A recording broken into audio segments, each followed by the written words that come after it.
lost, without a clue. This is a chance to learn how valuable your equipment can be in the right circumstances. So the way Just Played works sometimes is someone will have just played a game and just wants to talk about it. I just want to talk about This it. was not on Bloodworth's schedule. No No. one made you come here to talk about Hand of Fate. You came to me and said, Kyle, I want to talk about Hand of Fate with you. Yeah. Why? Because it's a freaking awesome game, and I think you would like it. You think I would like it? I think you would like it. What if I don't like card games? I think so there are cards. Think of it as a combination of a bunch of things. It's card game, D&D, heavy D&D vibe, Okay. which I think you'd be into. Roguelike and like action adventure all in one. Action adventure? Yeah. Cuz you go through the game, Sure. you're battling this dealer and the odds are against you. Okay? This dealer's in control. I'm sorry, is it like a card game dealer? Yeah, he stacks the deck. So you go through, there's 12 bosses. You do one at a time. So you start like one boss. You only start with a few cards at that point. You unlock cards as you go. I'm afraid, Huber, we got to go back even further. Okay. What am I? You're just a random adventurer, dude. And I'm playing a card game? Yeah. So you sit at the table. You have your little gold figurine. That's the character you are when you go into the battles. Oh, okay. So we've never seen, at least I haven't yet, I'm on 11 out of 13. So I'm like very close to the end. Haven't seen who this person is. Who you are? It's probably just me. I think it is supposed to be you personally. The gold figure. No, the gold finger is your character in the Yep. game. Okay. So then you unlock cards as you go. You get weapons. Every time you start a new round versus a different enemy, it gets progressively harder. He puts more insane cards in there. And then weapons you have earned. Okay. Okay. It's a really hard game to explain. It sounds, I mean, yeah. It's really complex. Okay. Like, it started so easy. I was like, I'm going to breeze through this in 2 or 3 days. And then the difficulty just ramped In a good way. in a frustratingly good way. The dealer gets so freaking sketch. He just starts stacking the deck against you. Enemies become stronger.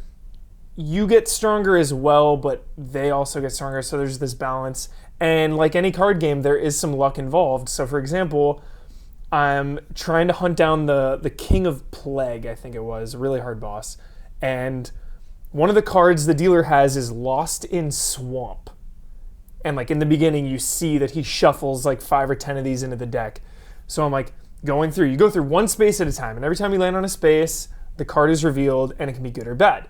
So you want to put a bunch of good cards in, and his deck and your deck kind of combine into what the cards on the table are going to be. That's cool. So like I'm putting in all these cards that are like, you see a maiden, like what she asks you what you want, and then you can wish for more health, more food, or more gold. Every time you take a space, you lose a food. So you have to manage your health, your food, and your gold. Really, really intense management of those 3 resources, which is awesome.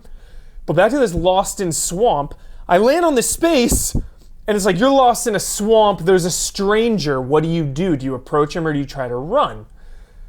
And it changes sometimes. Like, sometimes you'll approach him and it'll be some nut job who will attack you. Other times, it'll be a friend and he'll say, oh, come this way, try to escape.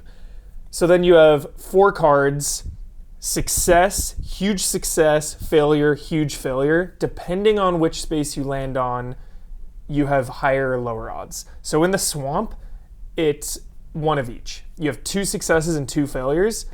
If you fail Lost in Swamp, monsters attack you, you have to go through a battle, you lose health, then you have to do it again. It's like, okay, try to get out of the Still swamp. lost in the swamp. Yeah. Trying to get out of it. You could be stuck in this swamp for like 4 or 5 rounds, or you can just get out in one go. So there is an element of luck. I mean, it's a card game. Does the dealer also have a chance to get No. lost in the swamp? No. So it's like he's the dungeon master. He's the dungeon master. Got it, okay. So every time you land on a card, it's just this really awesome like D&D style, like, you know, 2 lovers are trying to escape the town. What do? Do you want to help them? Do you want to offer your services for money? Do you want to report them?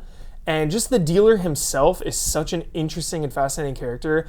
The voice actor is phenomenal. He has all these quips. Rarely does he repeat dialogue. Sometimes you'll flip over a card that you'll earn. He's like, oh, I think I've made that card too powerful. I'm going to have to tweak that. It'll be like, you have critical attack for the rest of the game. What's the context here? Why am I playing this game with him for so long? There is very minimal context in the beginning, the setup. I'm hoping there's a big payoff at the end. But he keeps alluding to the fact that he's been doing this for a long time, and it took him a long time to perfect this game. Yeah. And you're coming in ruining it for him. He's like, what are you doing? Like, it's going to take me a while to get that back now because you're like winning cards, you're destroying the main leaders. Like you have to kill the jacks, queens, and kings. So there's like 12 bosses. Yeah. And every time you beat one, he's like, oh, man, it's going to take me a long time to like rebuild this. So he's subtly hinting something's going on at what is happening. And then each time you beat 3, so there's 4 tiers, 3, 3, 3, 3. Every time you beat 3, you unlock a special item that increases your power. Like sometimes you'll start with better weapons going in, but it also increases them. Huber. Yeah. You said there's 12 bosses. Yeah. 13 levels. He's probably that. I'm assuming he's the final boss. Yeah. So it'll probably be 13. All right. Yeah. And it's just a cool game, and I want everyone to play this game. Like, what do you think about $20 PSN games? Don't you hesitate? If it's 10 or 15, aren't you a little more quick to pull the trigger? We did something on Styx, which I think was a $20 game. Yeah. Sometimes it's a close where sometimes I'll impulse buy a $20 game, but you're right. 20, I don't know. 20 you have to stop. Numbers are weird. Yeah, numbers are very weird. I pulled the trigger. I like that. Straight up. So this is a PSN game? This is PSN. It was originally on PC. Yep. I think it's 25 on PC. 20 on PSN. Combat, not the best. It's a little jank. Like, you're not getting, Batman or even Shadow of Mordor quality here. It's a little slow, a little weird. It's standard, attack is square, triangle is dodge, circle is stun. I didn't realize that, though, this whole time, that when I'm stuck in the swamp, I'm controlling my fate at that point. Because I can Well, when you go, anytime you fight, your character goes in. Uh-huh. But the biggest thing about this game is, yes, it can be so frustrating and so hardcore, but it is making me emotional when I am victorious. Like, I was playing last night and I was like, I really want to beat this part. And it was like, okay, I think it was Lost in the Swamp or some kind of encounter, and it was like 1 chance of success, 3 chances of failure. And I hit the success and I literally went, yes! Like, in my house, I was so pumped up. Just by them stacking the odds against you, victory is way more meaningful, So, I mean, yeah, it can be annoying as hell and frustrating, but when you are victorious in this game, it matters. That yes is all we can hope for in a good video game. Exactly. That's all we want is that yes. Right? It's evoking emotions out of me. Again, I love the resource management. Like, you unlock weapons that you put in your deck, but every time you start a new map, you have your rusty axe, you have your crappy equipment. So you have to go through and find those weapons from your deck to equip yourself. Yeah. Talk about making, like, a weapon powerful and meaningful. You unlock, like, your heavy hammer. You're equipped. You feel like you can take anyone on. Just stoked. Hand of Fate. Hand of Fate. You're probably not going to play it. You'll never play it. Just tell the camera you'll never play it. I probably won't play it, but I do have a way better impression of it now. Okay. Do you know what I mean? I feel like sometimes just a friend explaining a game to you makes you feel better about the game. Yeah.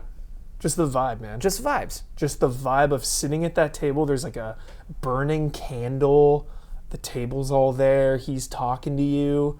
It's like you settle in. You feel like you're in some tavern or like underground game with this guy. Mm-hmm. It's awesome. Love it. Play it. All games are about power, are they not? The acquiring of power, the retaining of power, and most importantly, the use of power.